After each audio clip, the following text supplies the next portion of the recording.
Hi everybody, it's Tina again, and we're continuing our series with Tantric Numerology and the 8-year. And today I'm going to talk about those of you that will be in an 8 personal cycle. So your personal annual cycle for 2024 is in alignment with the planetary cycle. And the reason I'm doing that, starting with 8, is because we've talked so much about 8. And then I'll go to 9, and then I'll do 10, and then I'll do 11, and we'll go around the circuit, starting, then we go to 3 after that. Okay, so refresher.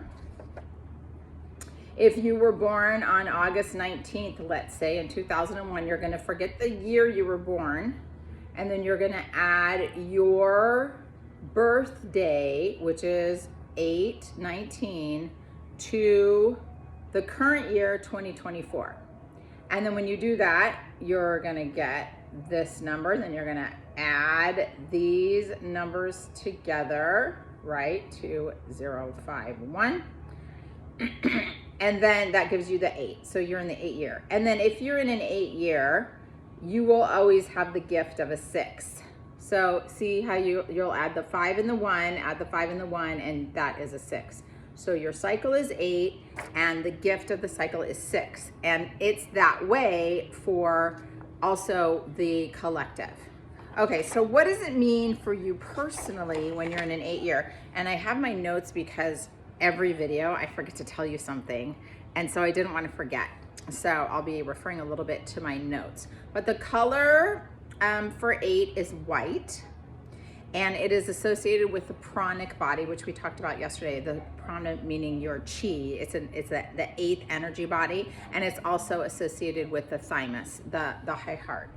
And if you remember from yesterday, or if you didn't watch yesterday, I'll just tell you, a balanced expression of the 8 is the fearless leader, full of courage, the master planner, master delegator, a master of money, because 8 represents infinity. If you turn it on its side, it looks like the infinity symbol. And feeling very energetic and charged, and you're really good at breathing, really good at garnering that chi together, the life force, the breath of God. 8s are very prosperous in their balanced expression. They never worry about money. Okay, let's talk about the imbalanced expression. So if you're in an 8-year and you're worried and you have fear and you have anxiety, you're in an imbalanced expression of the number 8. So 8 out of balance, they're the world's biggest worriers about money. Also very shallow breathers. So this whole year for the collective, and especially for you, if you are having an 8 personal annual cycle, if you add your birthday and it ends up being an 8, you want to really pay attention to breath work, prana. Also, if you're out of balance, it's materialistic, authoritarian, and dictator type of rule, and those that are like very entitled, right? So that is imbalanced. Okay, so 8 represents in general action and achievement. And we were talking, I think I talked about this, but I can't remember. If you look at it like the seasons, 8 is what is, when you come into an 8-year, you're like reaping the rewards of all of the work that you've done up until now, and it's time to take action. So if you're in an 8-year, it's like a great time to start a business, or start a new endeavor, or a new project. It would be really good to start a new project. And you're gonna have all of this really good momentum, especially if you bring astrology in, because all the planets just went direct. You're gonna have all this really good momentum until September. So you really wanna harness this time, and I'll go through your months later, but harness this time from now to September to really start putting that plan in place. And a good idea is when I opened community yoga, I was in an 8-year. And then look like what we built. Of course we moved, but we're still going. All right, so achievement, it's a celebratory time. It represents the harvest. It's like you just got the gift of being able to push the gas pedal. However, you don't want to go full speed ahead because you want to have a balanced expression of it. So if you think of the 8 as 2 4s, 4 is the neutral mind. You want to bring those 2 4s together. You want to come from a very moderate, you want to be at a moderated pace. You don't want to go backwards, but you don't want to go too fast because one of the things an 8 can do is burn itself out because it's an energy. It's so much energy, right? So you might find this burst of energy, but you don't want to burn yourself out. So look at it as 2 4s, 2 of the meditated minds together. And that kind of goes along with the 6th cycle. So a 6th cycle, 6 in Tantric Numerology represents the arc line. So the arc line, shoulder to shoulder, and then women have 2. We have 1 nipple to nipple because we nurture, we have babies. Okay, so when you have the 6 as a gift, the 6 is known as, it's a very meditative, it's called person at prayer. So it is really like, take the gift of not doing anything until you do your daily practice. I have a daily practice I do every morning, and then I have one that I do every night. And I try not to do anything. I mean, I might get up and get some lemon water and then go do the practice. Because if you don't do it right when you get up, at least for me, the day gets away from you. And it sets the day. So if you can go in, do some type of breathing, do some type of morning meditation. It doesn't have to be long. It could be 5 minutes, it could be 50 minutes, 20 minutes. It could be any amount of time. It could be a 3-minute breath of fire. But do some daily practice in your cozy meditative space. That's what 6 does. It, like, you know, find a place that's yours, that where you can go and do your practice not disturbed. Leave your phone, leave everything, leave the world behind, and just sit with yourself. Okay, so that's the priority of the 6, so you don't have the gift of the 6, so you don't have burnout. So priority of the 8. Okay, so your positive energy is going to peak in September. You're going to like have this like right up till September, then it's going to peak, and then swiftly in October it's going to decline. And the reason for that is because you'll be going into the 9 year. And a 9 year is a year of endings. We're going to talk about that one next time.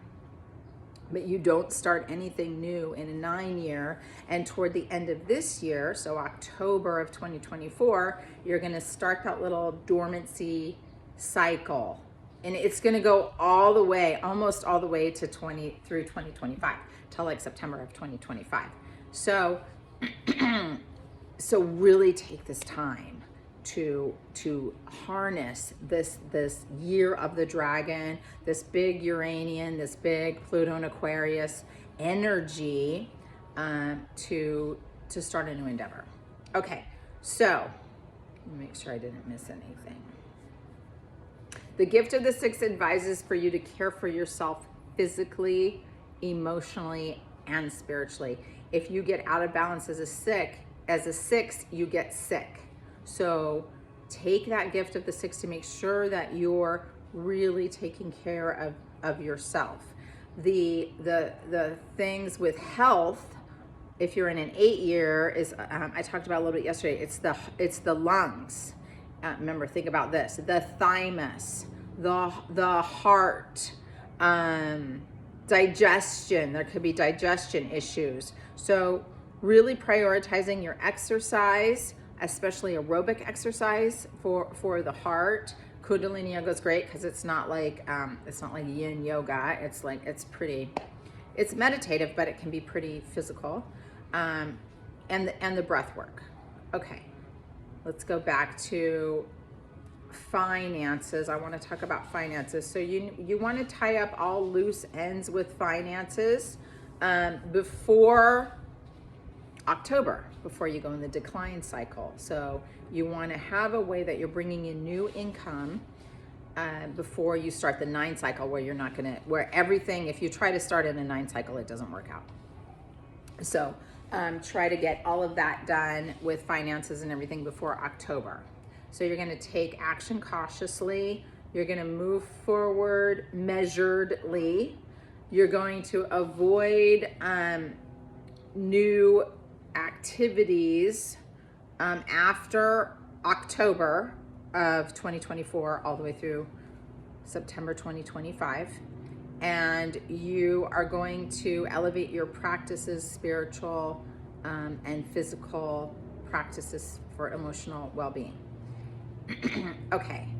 And then after September, you're not going to make any you're not going to switch your plan. Through the year, you may switch your plan a little bit, see what's sticking, see what isn't, see where the energy is. But after September, you're not going to go, oh, none of that worked, I'm going to change my plan totally, and now I'm going to do this. That's not where you're going. You're going to be trying new things, or you might have a clear path and you're going to go in that direction, and then that's where you went. Okay. So your strongest months are February, April, and spontaneity is going to help you in April. May, you're going to have specific plans, but you're not going to lock in. Say there's 3 things you want to do. You can make plans for all 3, but you're not going to lock into any one. And then June, it will be like another health check for you. And September is when you finalize it. You're like, of these 3, this is the one. This is the one that I'm doing. And then your challenging months are going to be January, because if you think about it, like you're in an 8-year, January is a 1. So the 8 and the 1 is 9. So it's like old issues come up in January, and it'll feel a little bit hard to start anything new, but February, you're going to really be getting that momentum. And then March and April, you'll have doubts, but they're not bad months. You'll go, oh, maybe I'm not picking the right thing, or maybe this isn't going to work out after all. But don't let those doubts stick. And then August, again, a reemergence of doubt.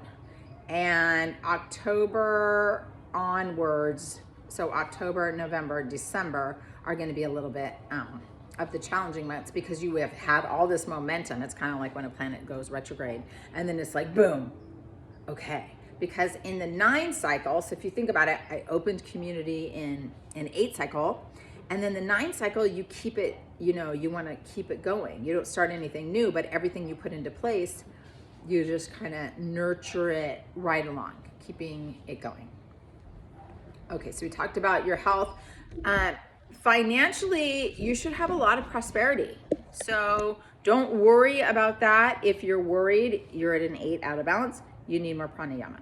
So this should be a very prosperous year for all of those in 8. And then don't make any significant risk-taking investments or anything like that after September. And then romance is same, good, decisive until September, and then caution after September with any romantic endeavors. December romance might be fleeting, so it's better to deepening after September. It'd be better deepening the existing relationships if you're in a relationship romantically then. Okay, so practice we've talked about ad nauseum, pranayama, breathing. The 1-minute breath is good, or the box breath. So we did box breath yesterday, where you inhale, hold, exhale, hold, inhale, hold, exhale, hold. Same amount of time, yeah? So 5 seconds, 6 seconds, whatever. If you do that one, you'll notice you'll be able to go from 4 seconds to 8 seconds very quickly on all of those. And then the 1-minute breath, is very difficult to do, but if you do it for the full amount of time. So the 1-minute breath is you inhale for 20 full seconds, which is very hard, even if you're the most experienced pranayam yogi there is. And then you hold for 20 seconds, then you exhale for 20 seconds. So it's a 3-part breath, the 1-minute breath, and the 20 seconds of each makes the 1 minute. So maybe you do the inhale for 8, hold for 8, exhale for 8. Inhale 8, hold 8, exhale 8. So the difference on the 1-minute breath is you're not having the exhale and hold. Okay, the other one that is suggested if you are Kundalini yogi is chanting Wahe Guru 16 times on 1 breath. So you would count, you'd inhale, Wahe Guru, Wahe Guru, Wahe Guru, Wahe Guru, Wahe Guru, Wahe Guru, Wahe Guru, Wahe Guru, Wahe Guru, Wahe Guru, Wahe Guru, Wahe Guru, Wahe Guru, Wahe Guru, Wahe Guru, Wahe Guru. 16 times on my breath. And if you still have breath, you exhale, and then you inhale again, and you do that again. And there's some music online, Spotify or Apple, where I think it's Dr. Joseph Michael Levery has that 16-time Wahe Guru mantra. And then there is a yoga set you can do. You can type this in, or I can put it in the comments. Building the command reflex. And if you just write building the command reflex Kriya, it will come up. And finally, chanting Adays Tisai Adays from Jaapji. If you're practicing traditional Kundalini yoga as taught by Yogi Bhajan, you could chant Adays Tisai Adays. I'll also put that in the comments. Okay, so I know I went fast. If you have questions, you can DM me. Remember to do your calculation. Do your calculation. Put in the comments what year you're in. Tomorrow I'm going to cover the 9, and then the next one I'm going to cover 10. And I know somebody already put in the comments that they're in a 10-year radiant body. 9-year tomorrow subtle body. Okay. Bye. Satnam. Thank you.